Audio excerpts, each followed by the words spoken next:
Welcome to Biztech's Startup Show, where we feature startups that are innovating and transforming in the tech landscape. Today, we're going to look at Supplycart.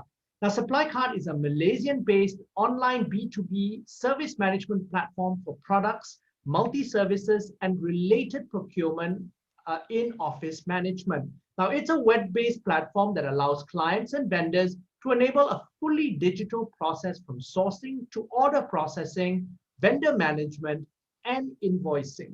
Now, to tell us more, we have Jonathan Oh, who is the co-founder and CEO of Supplycart. Now, welcome to the show, Jonathan. Thanks for having me, Brian. Great to be here. Now, Jonathan, just give us an overview of Supplycart and what you do. Sure. So, in a nutshell, thank you very much for that kind introduction, Brian. You summed it up very well. And basically, what Supplycart is doing is we are a Malaysian headquartered tech company, and we're looking to impact how businesses digitalize their business from the front and the back, and being that single platform for businesses to be able to come to digitalize their workflows, automate, and as well as being able to have access to manage their supply chain and have that reoccurring growth for their business. In challenging times like now, it's even more important now that we see SMEs, especially, are severely underserved in this region. With that, we aspire to be able to journey with businesses now to be able to impact, both their back end and front end of their business, allowing them to have this reoccurring growth. And together with my other three co-founders, we lead a team of 20 over people in our company right now. And we have started our regional expansion since in 2020. And now we are available in Malaysia, Singapore, and Hong Kong. And hopefully more to come within the Southeast Asia region. Okay, now before we move further, you've got a very interesting background, Jonathan. You've actually been an entrepreneur for more than 10 years, and this is literally your third company. Share with us your entrepreneurial journey so far. Okay, yep. Well, basically, I started my career in a big multinational, and a good career going on, for 3 years. And the entrepreneur sort of bug came to me that I realized that I wanted to build something to create that impact. And that's where I started my first B2B trading company without any technology whatsoever. I came from a background of e-commerce in my studies and business information systems, but I didn't practice it when I was started my first multinational job. And what got me really going in starting this entrepreneurship journey, starting with my first B2B business, was really that how do I create an everlasting impact? How do I scale something very quickly? How do I have control and learn so many different things? And if I was in my corporate job back then, would I have that opportunity? I didn't see that in where I was, and hence that got me started in my first business. And doing a traditional business, that was the first business I did. B2B trading, I had to keep inventory, a big learning curve for me back then. People saying I was too young, I was 25 years old back then, I should have worked longer in the corporate, why am I doing business? I left a high paying salary job to do it. And looking back, there's no regrets because I've learned so much, and that sort of have built that foundation for me to be able to do business even now. And I think that journey of starting it, it's ever so important. And I look back, it's the rich experience that I've gotten from being able to how you grow a business, how you get funds to do so. And after that, I had a rare opportunity that I've grown my business for the past 5 years back then. And I had an exit. It was a perfect exit that a trading company got acquired. And what next for me? And I think that's where then I realized that I wanted to dabble into technology. And that was my background that I came from. And that got me started, in my second venture, which was an online fruit company. I know I wasn't a fruit seller, neither am I a farmer, but that was something that I saw that gap, that online grocery or online fruits was not really popular back then. And that's where I got started my second venture.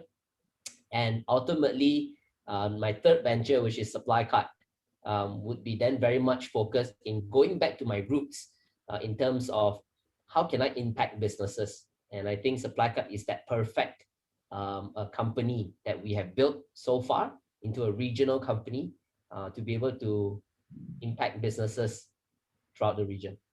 Okay, now you have a very interesting background from Freshcart to Supplycart. What was the thinking behind your pivot from Freshcart, the online grocery business, to Supplycart, which is a software business? Right.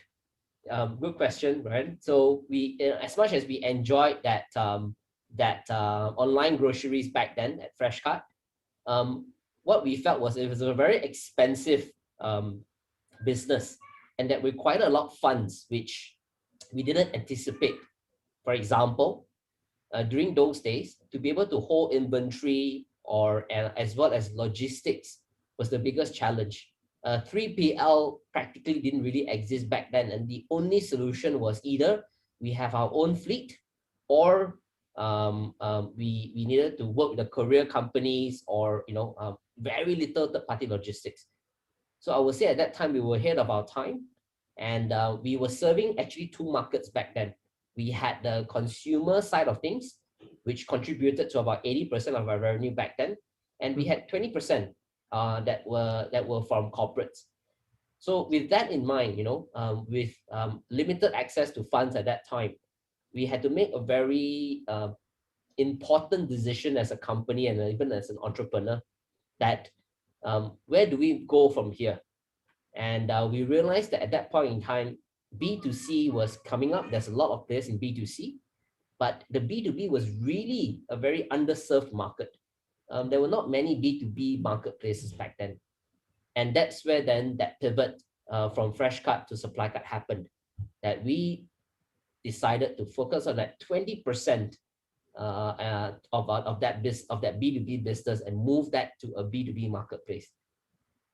Okay, now let's move on to Supplycart itself. What are your products and services that you offer SMEs? Sure. So when we started the Supplycart, it was a B2B marketplace, and what that allowed businesses and SMEs to be able to do is a new digital channel to trade, to be able to buy from each other and have that kind of transactions to buy in wholesale and in bulk. Over time, we realized that there was so much more that SMEs needed, where we realized that a lot of SMEs, and I'm quoting statistics here from surveys done by SME Corp and Huawei. Basically, what it showed is that more than 80% of SMEs in this region, or even in Malaysia, are not using digital tools or technology in their business to run their business. And what that means is a disconnect between, they could be on e-commerce, right? And it's coming up, it's booming, but at the same time, their back end, everything all is still manual and traditional. So with that, we further enhance our platform to be able to allow SMEs now to digitalize their business processes, from their workflow automation to issuing purchase orders to processing orders and so forth, can now be done on a single platform. And that's where we started offering a software solution embedded within our solution. So the marketplace was then moved to be part of that software.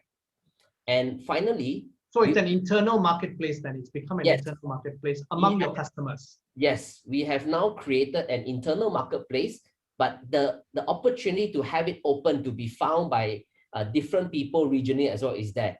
So what we mean by a closed marketplace, that would mean certain businesses or associations or whatever, you could have your own network of buyers and sellers that you want to keep to transact. So our technology has allowed them to do so, but at the same time have access to the open marketplace to be able to look for new potential partners, have access to the whole ecosystem of new partners that you can work with, whether buyers or sellers. So that's where we are at with the model right now. Okay, so John, give us an idea who your customers are and what has been your go-to-market strategy? We are industry agnostic.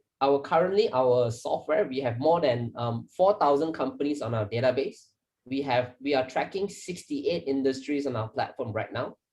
And to give you a profile of who are some of the top industries that are currently using us right now, they come into, firstly, they are of a certain size of about maybe 50 employees and above to fully utilize the system, multi-locations, and the businesses typically their profiles are they are in retail, education, healthcare, wellness, and real estate as well are some of our top industries that are using our solution. And what happens here is on top of them using the solution themselves, because we have that marketplace open and close, it also has given a new revenue channel to the SME as well. So not only are we helping them with their digitalizing their business, but at the same time, we are also helping them to be able to get more business through our network of buyers. And the latest thing that we have, embedded financing. And what that means is through this time, we realize COVID as well. A lot of SMEs will need that kind of working capital or cash flow matters.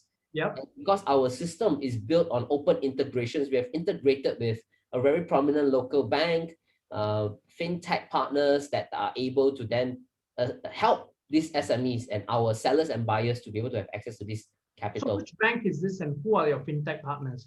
Yeah, so the local bank that we are working with right now in Malaysia is mBank. Okay. And they are one of the prominent local banks in Malaysia. Some of our fintech partners include Capital Bay. We work with some of the P2P platforms as well, like funding societies, just to name a few. These are some of the people that are working with. So, and that's a major game changer for a lot of SMEs, because as you correctly pointed out, sometimes, especially in these difficult times, SMEs are having difficulty getting traditional funding from banks. So when you have non-bank alternatives like P2P providers, that's really a lifesaver for many of them. Yep. Just to add on that, Brian, as well, I guess the banks, hence that's why I said SMEs are really underserved or not even being served as well, especially by large, maybe financial institutions as well. And it's also probably because of that visibility of data and transparency of that kind of data that's being processed within the SMEs. Many a times, financial institutions or banks, they require, certain information that needs to be provided. And many a times, if SMEs do not have a system digitalized, even from having a cloud accounting software, it makes it difficult for some of these financial institutions to fund that. And we saw that gap in that way, and even more so during COVID. And that's where then the beauty of Supplycart's platform comes, where everything now is visible on Supplycart's platform. Those information can be easily accessed and provided or transferred to banks or these P2P guys, and it allows that financing to happen even faster now as before. So we look at it in a way that now Supplycart, we're able to optimize a company's spend and processes and digitalize it. We're able to then now allow them to expand by giving them new channels, and new digital channels and to be found, and a network of partners, and ultimately grow with the access now to that financing, right? The company now has more funds to be able to then grow their business. And imagine this as a reoccurring cycle that will happen through Supplycart. So sounds really good, but I'm sure you're in a space where there is a lot of competition. Which are your main competitors that you run into when you're competing for a deal? So predominantly, when coming from a software space, people would sort of tie up Supplycart to link us in terms of there are other enterprise softwares out there. It could be ERP solutions, and some of the big names that come up could be, SAP, Oracle, and Copa. These are some of the big multinational guys around.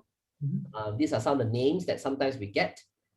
Other prominent regional players, I would say one of it would be TradeGecko. TradeGecko, it's a very prominent inventory management platform, but then they have so many modules now. And, with that acquisition by QuickBooks, Intuit purchased TradeGecko. Yeah. Hence making them a very prominent, a competitor and a market leader as well in that way. And then, of course, in Malaysia, in Singapore, in Indonesia, we have the likes of, Indonesia and Biz, in Malaysia, Procure here, in Singapore, there are a couple, Easy, a few of these people in these different countries. But the target market, I'll start off with that big brands. They are always looking at that big multinational companies. Nobody is actually really addressing the mid-market guys.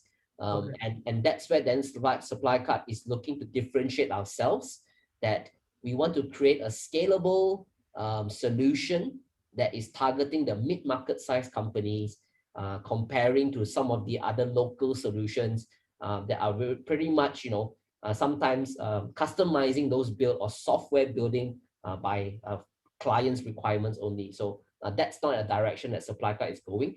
We are very much creating something for the greater good that every businesses can use. And you're also partnering with some of the big boys who are in the SME space, like Xero, correct? Yes.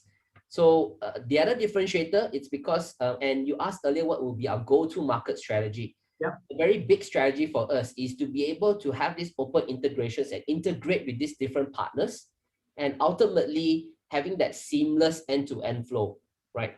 Where now everything that you buy from your business and you spend, right? And Xero, for example, then is recorded in your accounting software already. There's no double work, there's no manual work, and because of that seamless integration, you have now recorded all your business purchase on your accounting software through our solution.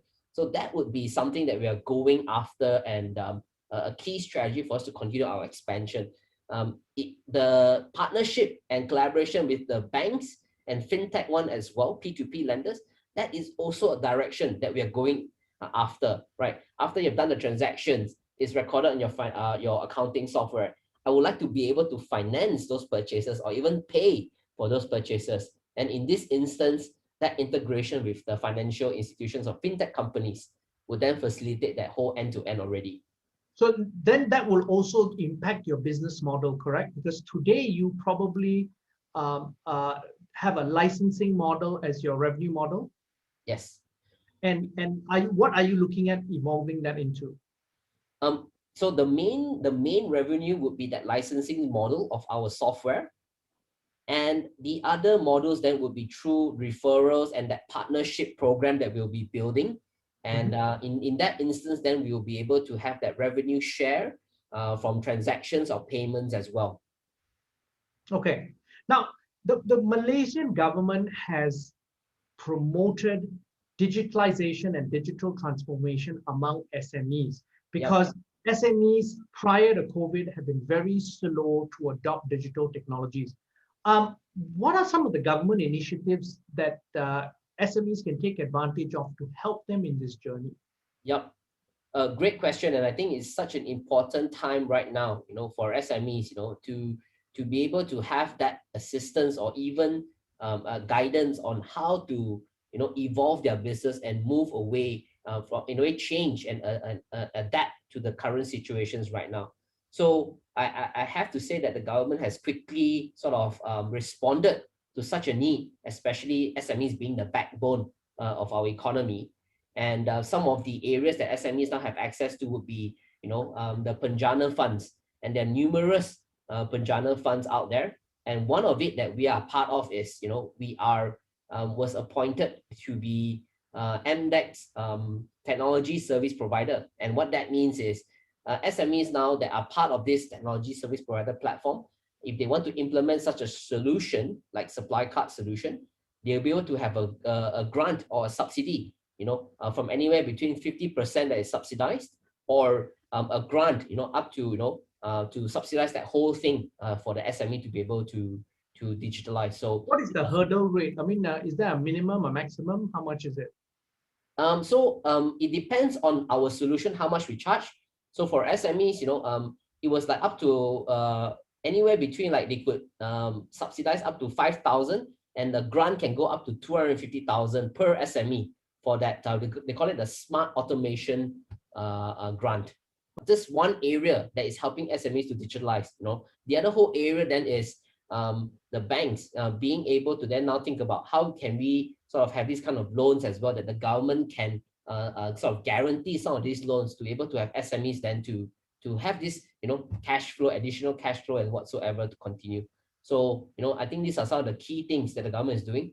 But I'd like to add on as well that a lot of this can be a bit overwhelming as well for SMEs. And even more so that this is not something that SMEs are used to or exposed to because they have been very traditional. And even if they hear about it, we found that a lot of people like, how do I go about? What kind of solution do I really need? And there could be a lot of noise. So I would say, stepping in, just from government side, I think the private sector and the public sector and government need to come to work together as well to be able to educate, and journey with the SMEs through this period. And I think we truly believe that, if the solution is not right for you, let us point you to the right solution. You know what you need, and slowly start baby steps, because it can be quite overwhelming from a digitalization perspective that there's so many things that an SME is so manual right now. What do you start changing first? And I think that's a big question that SMEs now are asking, and how do I get that help? Now, John, I've got to ask you about now your funding plan. You raised $500,000 in seed funding in 2016 from KK Fund, Cradle Fund, and a couple of other investors when you launched Supplycart from the Freshcart pivot. Then you raised another $2 million in 2018 in a Series A funding with First Floor Capital, a Japanese listed capital of fund company limited, and a couple of other investors. What's the funding plan for you moving forward? Sure. To be honest, we are very proud to be a Malaysian company, and also for the investors to have that belief and confidence in this company, and aligning our vision to be able to impact businesses throughout this region. And since 2018, we have been growing the business, growing the software as well, building up a partnership network. And that is something that is continued to be part of our strategy moving forward to further enhance our software and increasing the amount of data that goes through our platform, from transactional data to purchasing data. And this data is very rich data that can be monetized. And that leads us into our next raise in Series B. And also, that's where then, we would be looking to look for a new round of funding from potential investors, strategic investors, as well as partners that could then contribute to this ecosystem, and that we will scale this business even further, not only in Malaysia, Singapore, and Hong Kong, but ultimately what we look forward to is being that market leader in C region, and through the next round of funding as well, right? We will be in a very good position that our solution could be reached globally, could be accessed globally as well. So our funding round, would be that future funding round to happen soon. So, Jonathan, final question. You're a serial entrepreneur. You've got over a decade in business. You've had an exit before. You've pivoted at the right time and grew the third business. What are some of the key lessons that you've learned in your entrepreneurial journey that you can share with other entrepreneurs? Right.